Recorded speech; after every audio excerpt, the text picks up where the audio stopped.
Hello, everyone. Welcome to RETCON. I hope you're having an awesome time so far. Our next session is entitled Optimizing Operations, Tech's Impact on Internal Processes. Please join me in welcoming our panelists to the virtual stage.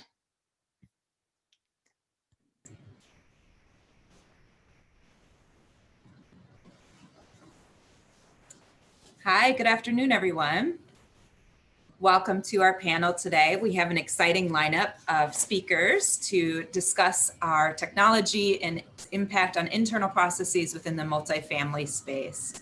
I'll go ahead and introduce you to each of the panelists and let them speak a little bit about each of their companies. I'd like to start with Cindy with Bell Partners. Oops, Cindy, you're on mute. Sorry about that. Good afternoon, everybody. I'm Cindy Clare. I am the Chief Operating Officer for Bell Partners.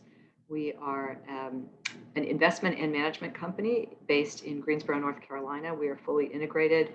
We manage properties across the country for both our own account as well as for third party.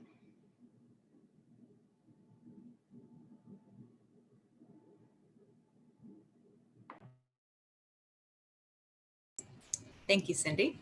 And next up, we have Leela with Waterton. Hi, everyone. Leela Churyakovich with Waterton. Waterton is a Chicago-based real estate investment and property management firm specializing in multifamily assets, playing mostly in the value add space. We are national and manage about $6 billion in AUM today. Thank you, Leela. I'd like to move on to Sean with Cortland. Hi, I'm Sean Mayo. We're Cortland Partners, VP of RPA as well as ERP systems. With Cortland Partners, we are in Atlanta, Georgia, and we are national as well as international. We're a real estate firm that also is vertically integrated as well. And we have access throughout the US and international. Thank you, Sean. Our last panelist speaker is Casey with Obligo. Welcome. Casey with Obligo here. I'm VP of Partnerships. Obligo is a security deposit alternative solution that is credit-based, and we use advancements in AI and open banking technology to rid both landlords and tenants from the burden of security deposits. Nice to be here. Well, welcome, everyone. I'm Ann Andino with TLC Management Company. We are a family office in Chicago. We own privately owned multifamily assets in and around the Chicagoland market, about $1 billion under AUM. So I think we'd like to kick off with our first question. Why has multifamily been slow to adopt technology in their financial and accounting systems, and what can be done to overcome this? I think we have several experts on the panel. I'd like to start with Sean as he's focused on finance. Yeah, so before coming to Cortland, I was in this same space with Price Waterhouse, and I've seen the progression and regression of just adapting to technology. So unfortunately, it's been a progression, with technology, because I think initially it takes capital investment to also start in that space that may and may not pay off. So that kind of makes a lot of companies want to hold back because of the initial investment. How you can overcome that is I try to take on small projects, get quick wins with these projects, and continue that momentum, and then find projects that has a bigger ROI. Thank you, Sean. ROI is definitely the bottom line, right? Casey, do you have something you'd like to add to adopting technology in multifamily? Yeah, I've been on the vendor side of receivables and payables in multifamily for 15 years. And I think what I've noticed, at least personally, is that you see a lot of kind of specific business rules around multifamily financials with billing systems. Because of those rules, there's often been a lack of choice as far as solutions out there to match those business rules. On top of that, You also see a lot of legislation.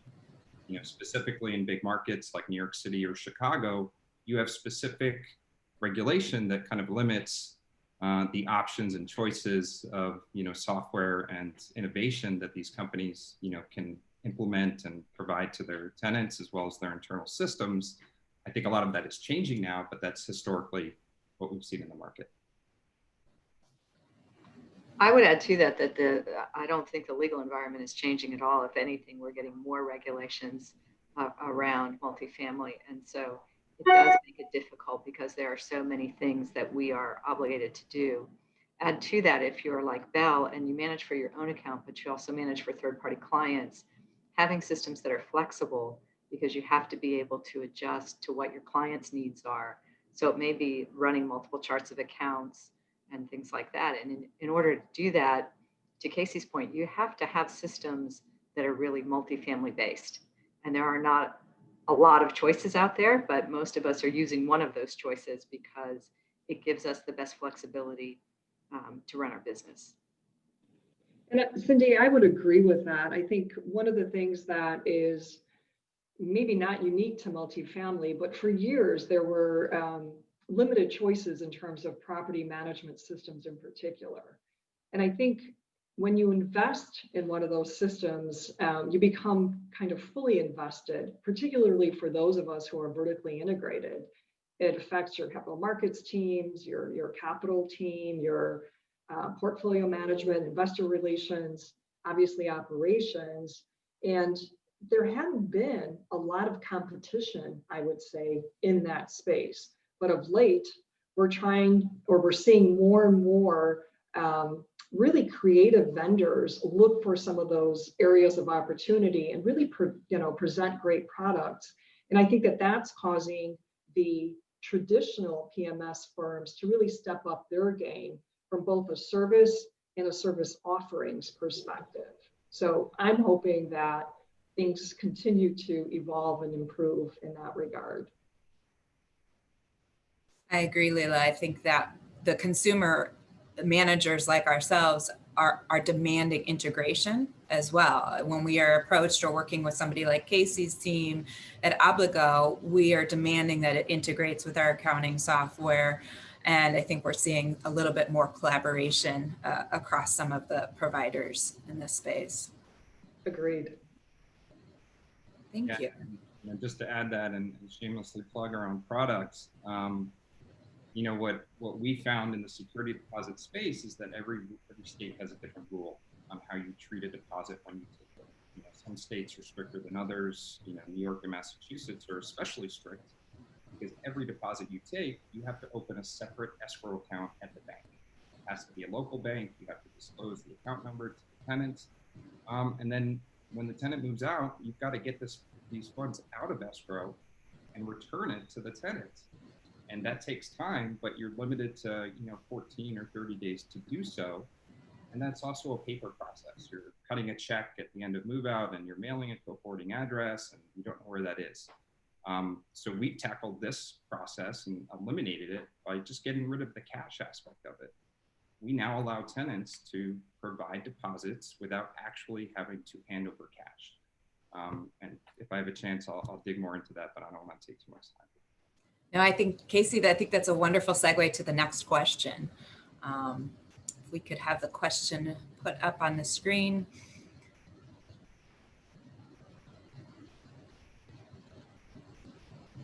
Thank you. What role can automation play in financial systems? So I think, Casey, you started to touch on that just a bit, security and speed. Yeah, so I guess one discussion point I thought might be worth bringing up is open banking. For those of you that aren't familiar with open banking is new technology that essentially spawned from the last financial crisis, where they passed the financial reform bill, often known as Dodd-Frank, which basically forced banks to modernize and create APIs so that their customers can more easily share their financial data when they want to qualify for things like renting an apartment, a loan, a mortgage, those type of financial services. So you're going to see more companies, we use it as well, but especially on the leasing side of things, And risk assessment, you're going to see companies implementing open banking so they can more holistically evaluate renters when they apply to live in apartments. This is just more data that leasing agents didn't have before to understand the true kind of holistic nature of that tenant's finances and not put as much emphasis on the credit score, which I think a lot of people agree doesn't tell the whole story these days. You could have had somebody who had a bad event 10 years ago and it still reflects on their credit score, but now they're doing really well and they're flush with cash. So things like open banking allow you to see in real time that they actually have really good liquidity and you want this person as a tenant. They're going to pay their rent on time every month. And find different ways to accept more renters without taking on new risk. I think one of the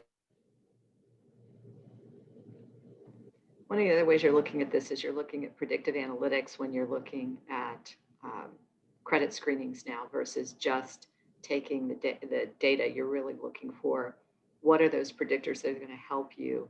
So I think more automated, most of us are using third parties to do that work for us and get that information back quickly.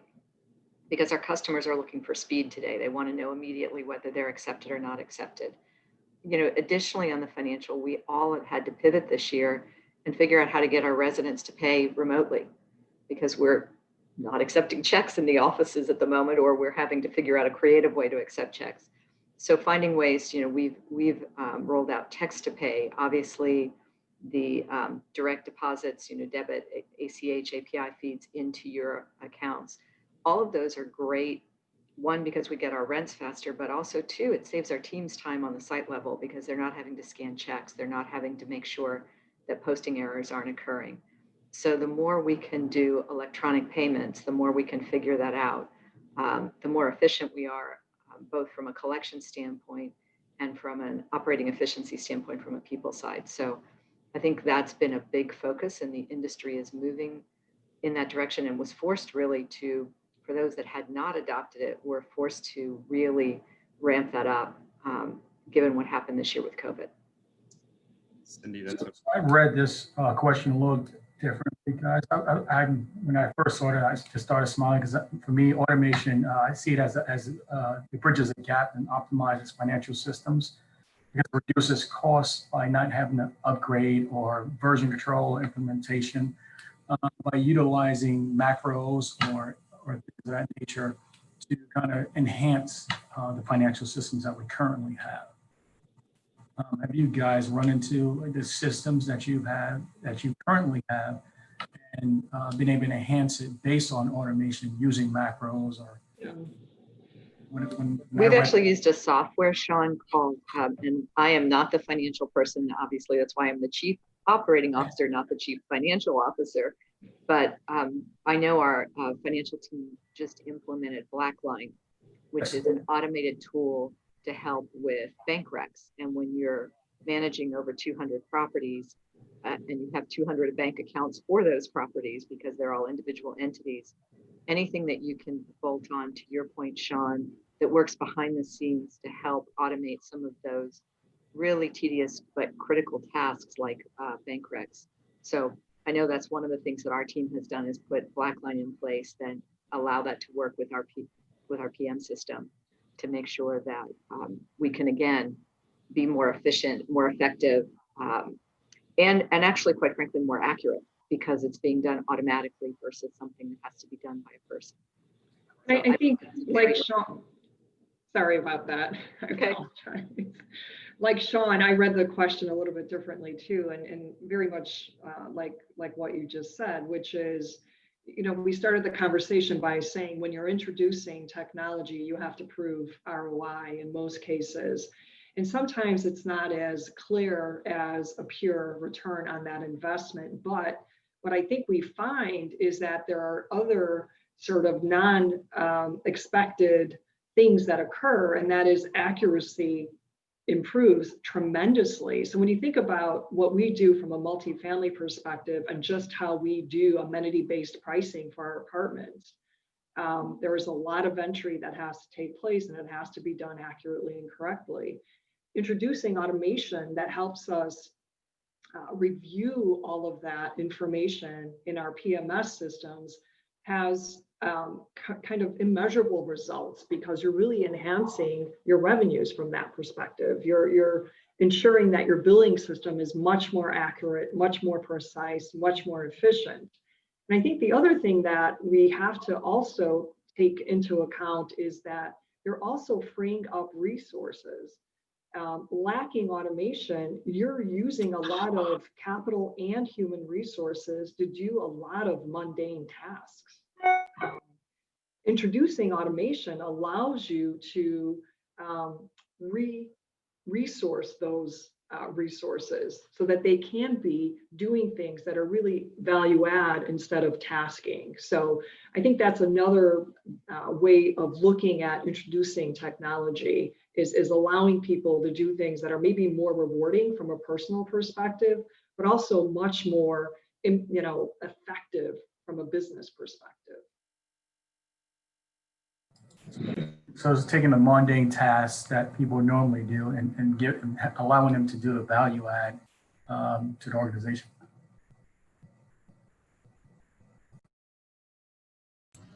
Agreed. That's a very good point.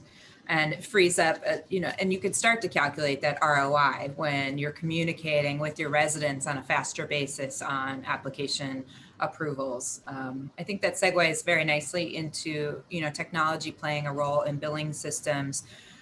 Cindy, you mentioned your company utilizing Blackline for bank automation of bank recs. Is anyone else using some new technology as far as billing rent or collections?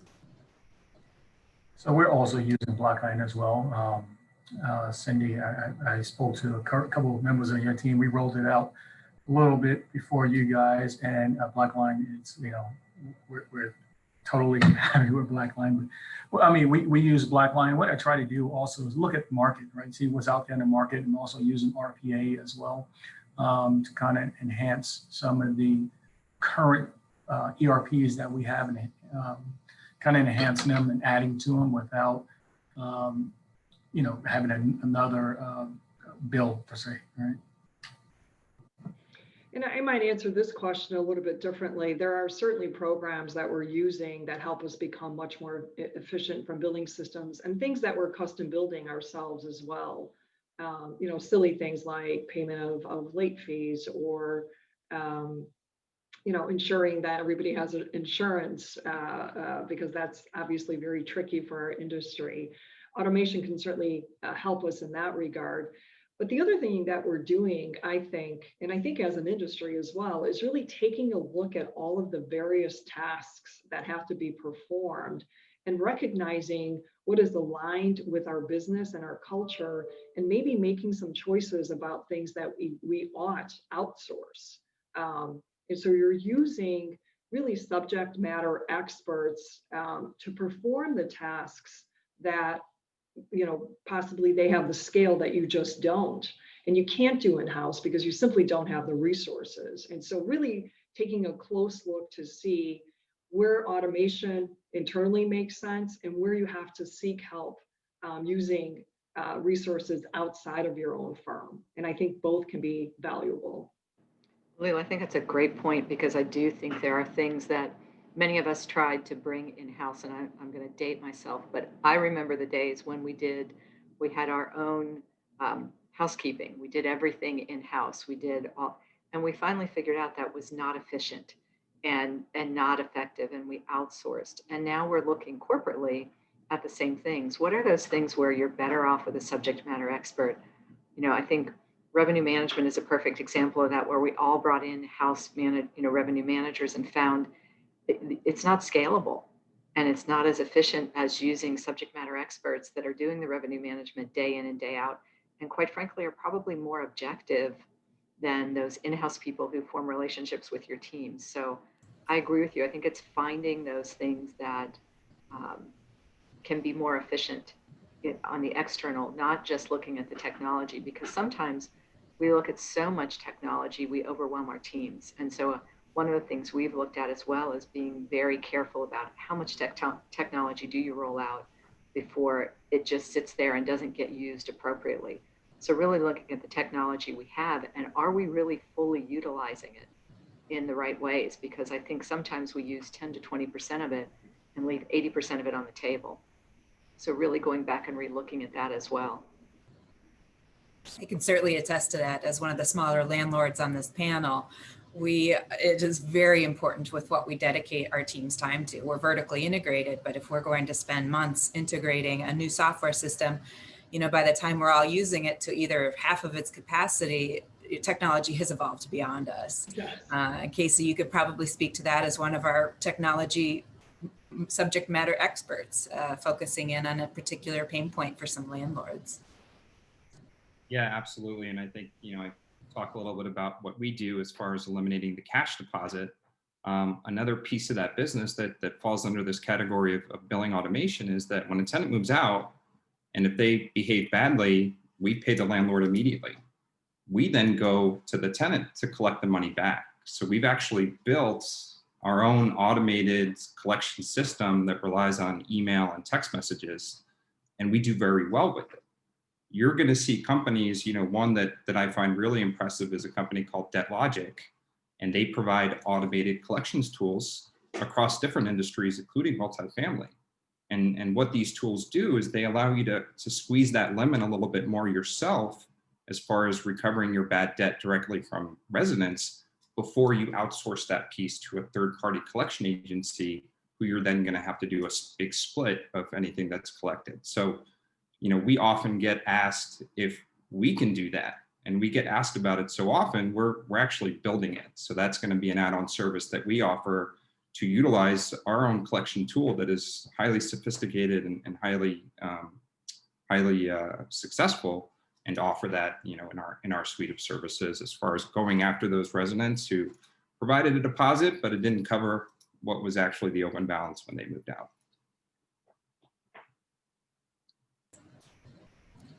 Great. Well, good luck with that exploration and planning. Sean, do you have something you would like to add? I was going to ask Casey, and how does the resident receive their security deposit when they do move out? I might have missed that part. I'm sorry. Yeah, so there's two scenarios. So with our technology, most residents are not paying a cash deposit at all. Instead, Obligo is backstopping their security amount with a line of credit. So we're a credit facility, just like Visa, just like MasterCard. But what's unique about us is we're backstopping deposits. So no more cash. If the tenant does something wrong, you charge their credit line, you get paid at once. It's not insurance, so there's no claim, there's no scrutiny. Now, the other scenario is you always have to give the resident the option to pay a traditional deposit. If they go that route, we also help you. So we allow you to collect that cash deposit online with certified funds, so no more cashier's checks. And then at the end of the lease, we have a feature that allows you to return the deposit electronically. So that's, I think most people on this panel will know that most operations still return deposits via paper check. We do it electronically. So you make your deductions, then we send those funds directly back to the resident's bank account. So what I've implemented, where we're rolling out now, because our stick is make sure that the resident has a great experience living with us. When a resident moves out, I have a thing called quick pay. So when a resident moves, as soon as they move out, they'll get an email or text, typically a text on their phone saying, please collect your refund. And they'll go in and they're able to put in their routing numbers right to the bank that we have, their bank of choice, and they're able to collect their refunds instantaneously. So what we try to do is cover make the experience for the resident move in and moving out a full, great experience so that they are able to come back to us. But Casey, I mean, the front end, I'm not an expert on that, but the back end, that's the experience that we want to provide to the residents. Yeah, that makes a lot of sense. Yeah, for us, we want to, the financial pieces of moving in and moving out, as simple as checking in or checking out of a hotel. And that's, what we, base our credit model.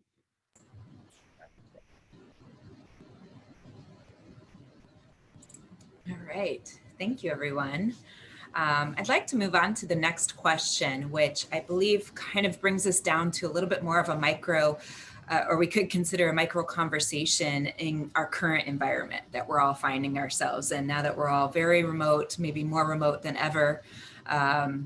It's challenges multifamily industry has faced for a while, having teams at properties. If you're vertically integrated or servicing a third party owner, you have teams all over the country, all over properties. You are remote by nature. And then now at our current environment, we are our peers, our corporate offices, our meetings, even in our particular office, we're having teams meetings down the hall with each other in order to be at a safe distance. So, in this current environment, how are market leaders using technology to train our employees remotely and training new employees or evolving in our technology sources?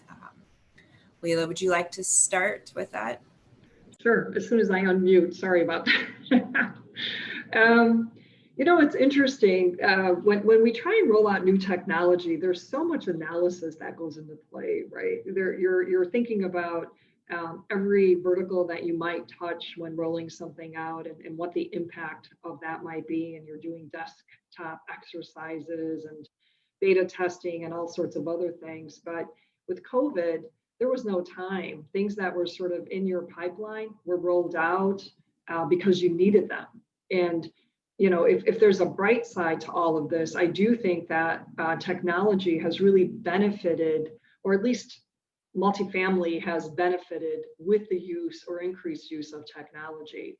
So when we're talking about training employees, I think most of us did some virtual training and some in-person training, thinking especially about when you're onboarding new assets or even offboarding. And what we found is that while I still believe in person-to-person contact and socialization and how that really drives engagement, I do believe that what we've learned is that virtual learning, particularly when it's interactive, is very, very effective.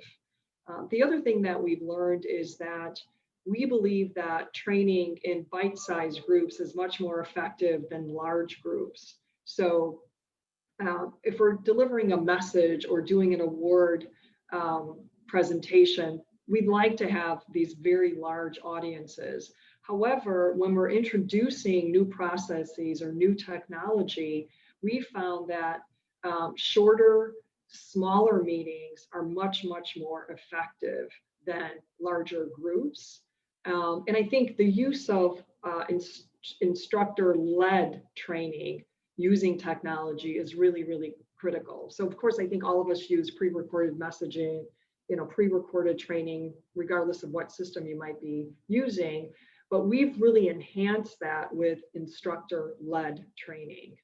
And then finally, the other thing that we're finding, and I think this was pre-pandemic, is that our training has to be almost like what people are used to consuming today, and that's short and concise and quick.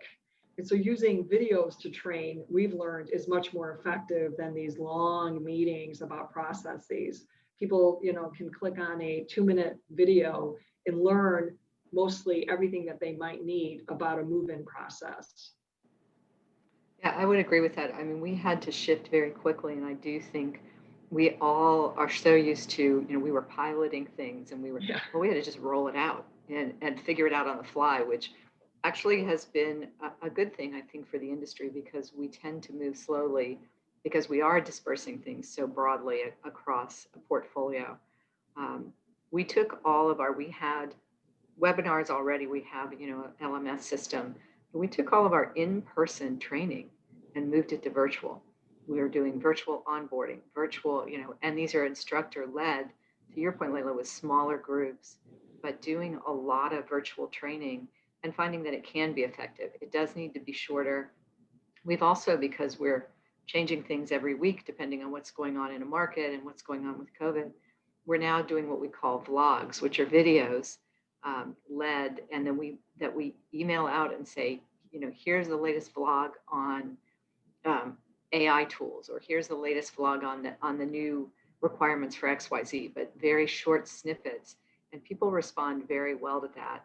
In addition to a daily, we do, like, it was daily, now it's twice weekly communications that we send out with links that all the teams get so they know where to go and find things.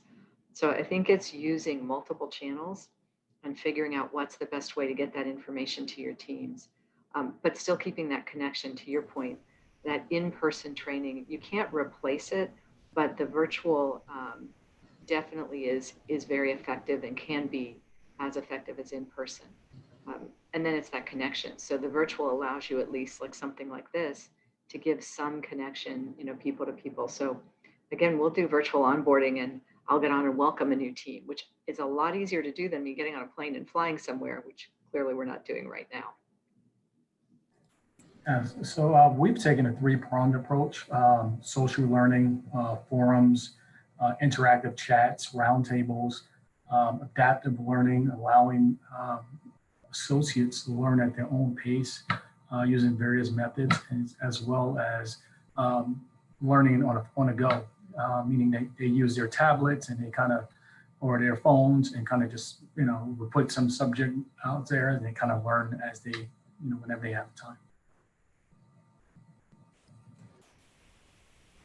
Learning on the go, that's a great point. And I do think all of these being launched forward into more virtual aspects of our business is still a little bit personal. Everything I prefer to do video now. If somebody sends me a conference call number, and so I was like, I just prefer, let's try to do as much face-to-face as possible. All right. Thank you. I'd like to move on to the next question. I think we're about halfway through our time here. The next question is, how can AI be used in training? Is anyone on the panel, just a raise of hands, who's using AI or researching it? Okay, Cindy, great, you're up. So we are doing an AI tool on all of our software. So if you get on our Workday, if you get on Yardi, if you get on any of our software tools, there's a chatbot on there that will walk you through processes. It'll say, do you need help? What are you trying to do? And it will give you that opportunity then. So while we'll still do the virtual training now, because especially when you're talking about a lot of the software and they're brand new people, you throw hundreds of processes at them in the first week and then expect that they remember all of it. And so the AI tool allows them to go, oh yeah, that's what I needed to do, and walk them through, which saves us in tickets or things being done wrong or not being done at all because they didn't know about it. So we have found the AI tool to be really, really helpful. And we rolled it out on a couple of pieces of software this year. We're going to expand that next year and roll it out on more software. In addition, we have found virtual reality tools to use for our maintenance training, because all of us that are operators know that putting maintenance guys in a classroom and trying to teach them something just doesn't work, that they're hands-on. Well, virtual reality allows them to go in and do an HVAC repair or a plumbing repair. And if they make a mistake, it tells them. We tested on one of our VPs of operations, and she electrocuted herself as she was doing an electrical repair. And it says, oops, you've just, killed yourself because you just, but it gives them that hands-on learning. You have to buy the glasses, and but it is definitely effective, and far more effective for that kind of training when you're working on equipment. So we've rolled out both of those tools this year. I might add, I think the other thing that, not necessarily on the training side, but I think most of us probably have in-house or third-party support to facilitate the work that has to happen. And the way that we're using it is to really quickly evaluate how many work tickets we get for various issues where support personnel are needed, and really trying to understand the nature of those work tickets and adjust our training, whether it be virtual or in person, going forward. Because I think what we're learning now much more quickly than we were able to do in the past was, it's not always the person, it's the way that we're delivering the messaging. And that's what's causing some lack of understanding in the way that we're delivering our learning and to our teams. So really quickly being able to analyze what's happening and making quick adjustments. Well, I think that's very true. Some people need to see it, some people need to hear it, and some people need to do it. And so if you're not finding a way to do all three, you're probably missing with some people. And most people need two of the three to really retain it. So I think it's we have found it to be very effective, and you're seeing the same thing.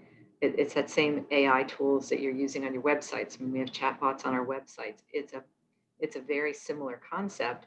You're trying to lead people through a solution, and the chatbots, we find the same thing, that our prospects are much more engaged on our websites and stay on our websites longer because we have AI tools on them.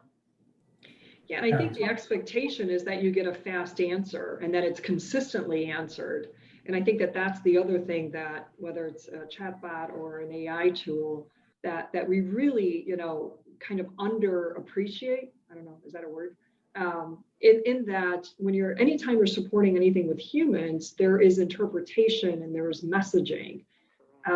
Versus technology, obviously using algorithms to learn. And so the answers, whether it's from a training or a customer perspective, are consistent and fast.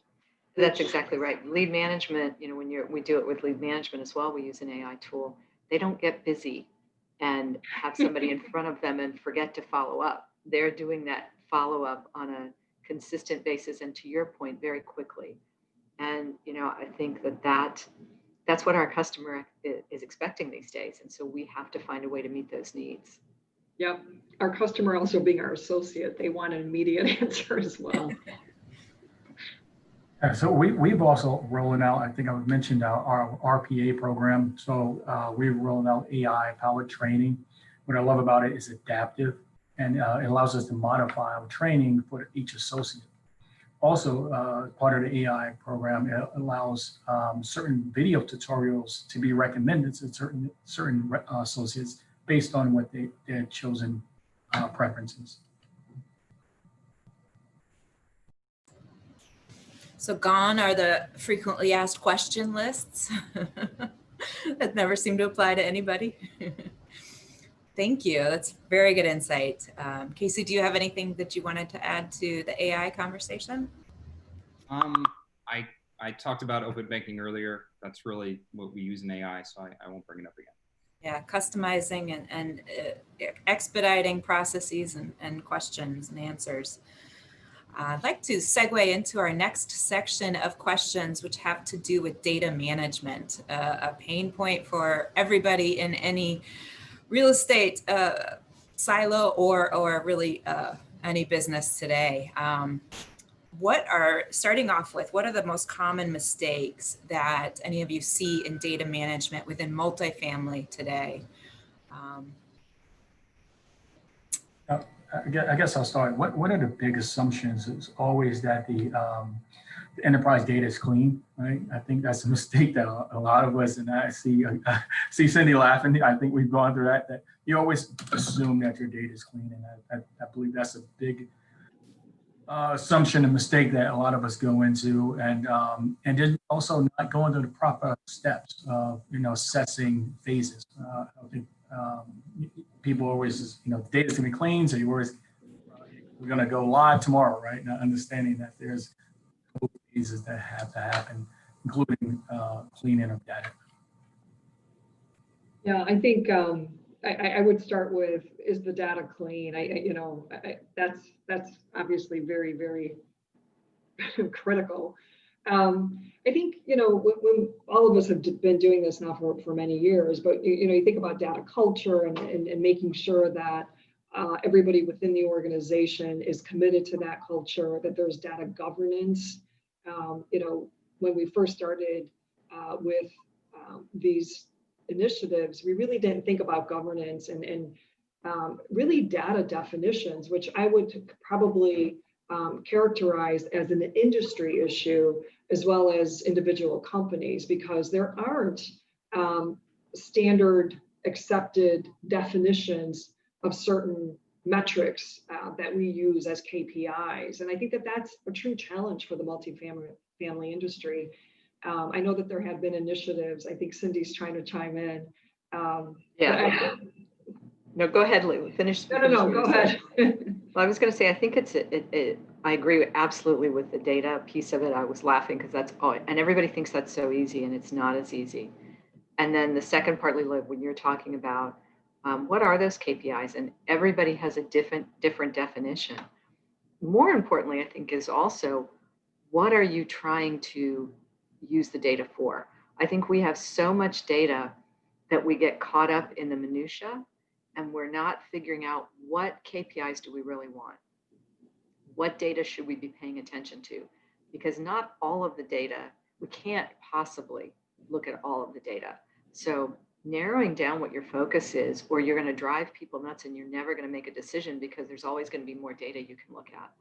And so I think figuring out what those KPIs are, to your point, and then how do you measure that? Because we're all benchmarking ourselves against each other, and we go, well, but they don't do this, or we don't look at it this way. And so, the comparisons really are not apples to apples because we all categorize things and name things differently.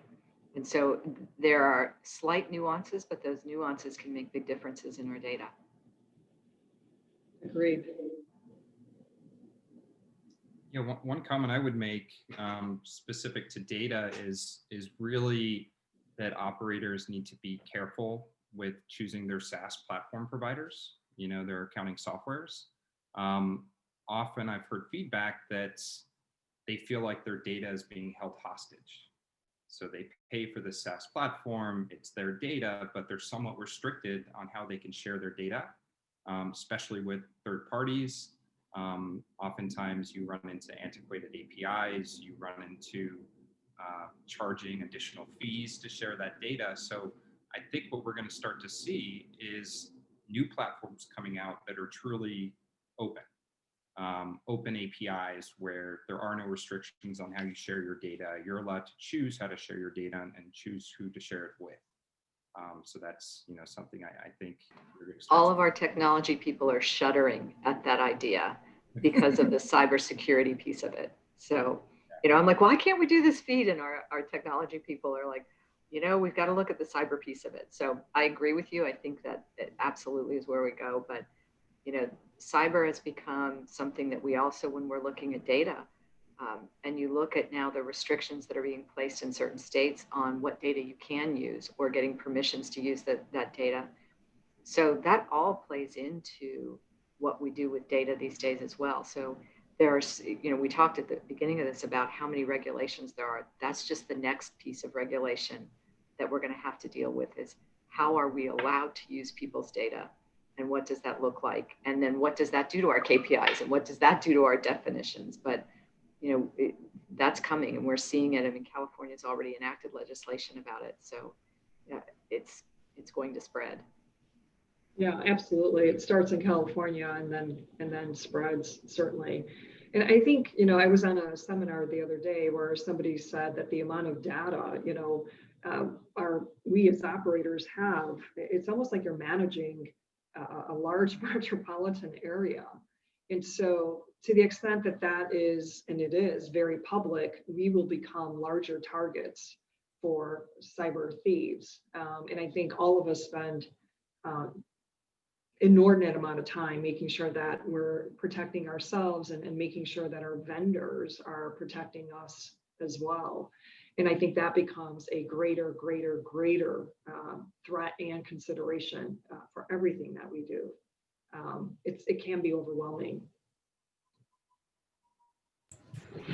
Very good point. And bringing us full circle to legal regulation and integration of our software systems, with protection and security being at the forefront. So excellent. Well, we are nearly out of time. So I want to skip to the last question we discussed, which was, I'd like everybody to comment on 1 or 2 or 3 items, however many you can come up with, but advantages you think that owners have today and operators have today who have adopted tech forward systems, who are implementing AI, and who are launching forward in the real estate industry, and in particular multifamily. So what advantages do we have today?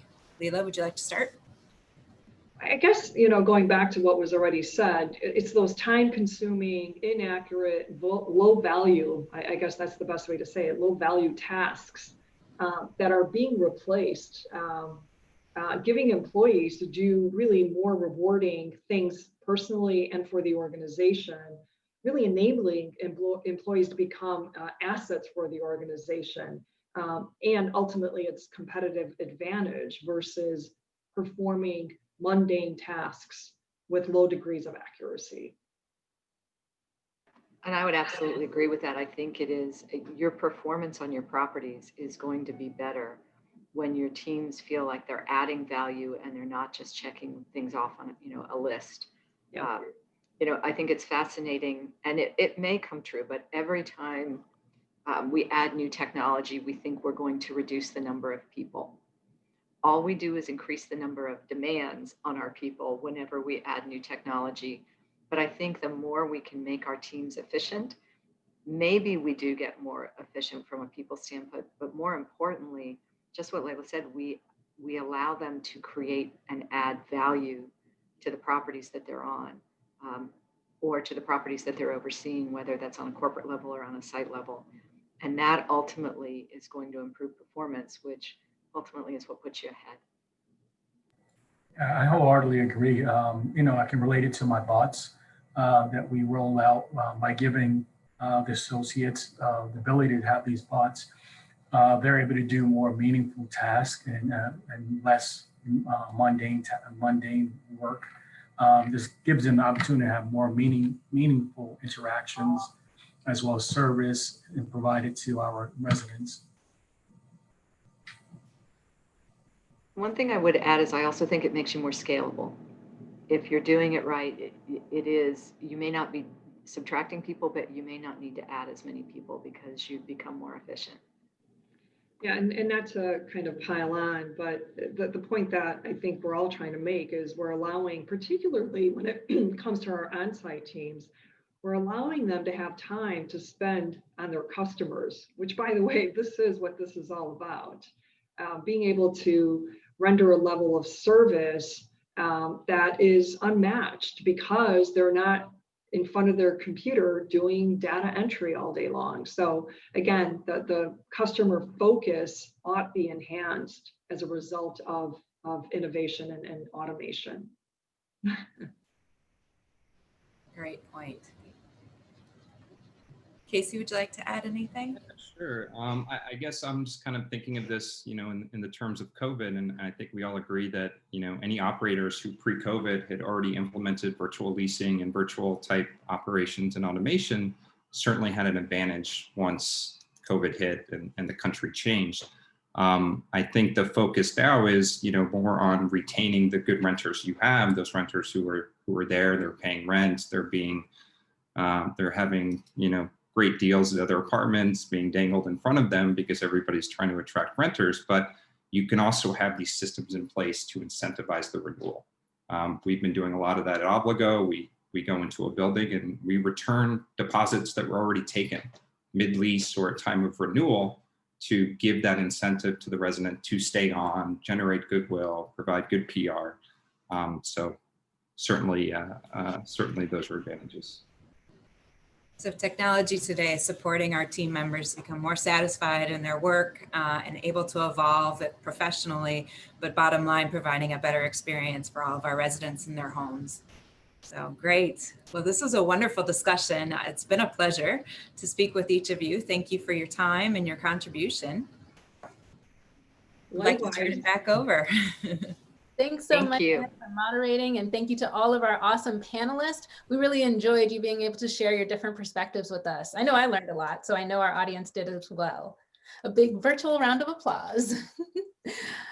All right, if you're looking for your next session, you can go ahead and check out your agenda or take some time to do some one-on-one networking with your peers. Maybe discuss what you've learned today. That would be awesome. All right, we'll see you around.